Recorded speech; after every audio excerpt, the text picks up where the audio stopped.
ပစ္စည်းဥစ္စာတွေဘလောက်ပဲရှားသွားတော့မျက်စိနှလုံးမိတ်ရင်ပိုင်သေးရဲ့လားမျက်စိနှလုံးမိတ်လိုက်တာနဲ့ပိုင်ဆိုင်ခွင့်နေအကုန်လုံးဆုံးရှုံးသွားပြီနော်ဘယ်သူမှလိုက်ပေးမှာမဟုတ်ဘူးရှိတာချွတ်ယူလိုက်အောင်မှာ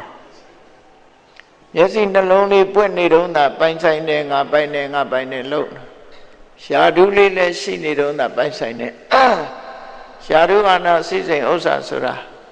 အသက်ထင်ရှားရှိတဲ့ချိန်လေးပဲပိုင်တာမျက်စိနှလုံးမိတ်ပြီးတော့ဆင်းသွားပြီဆိုတာနဲ့တပြိုင်နက်တစ်ခုမှမပိုင်ဆုံးရှုံးသွားပြီဆိုအတိုင်းတာတစ်ခုဟာအဲ့ဒီမှာဆုံးသွားပြီးသွားပြီကိုလိုချင်တာရသေးရဲ့လားအဲ့ဒီနောက်မှာနောက်ဆုံးကိုယ်ခန္ဓာကိုယ်တောင်မှအိမ်မောကြာကြာထားမှာမဟုတ်ဘူးနော်အေးချမ်းတဲ့နေမြေကိုပို့လိုက်မှာအဲ့ဒီလိုရောက်တော့မှာနော်အိမ်မောလာပြီးတော့6666လုံးရင်လည်းဘုန်းကြီးပင့်ပြီးတော့ပရိနဲ့ထုတ်အောင်မှာမပိုင်တော့ဘူးဆိုတာသိချတာသိချတာကိုပြောတာနော်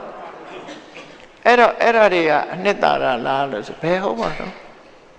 ကိုယူသွားလို့မရတာတန်ဖိုးမှမဟုတ်တာအဲ့ဒါမသိခင်လေးတော့ဟုတ်တယ်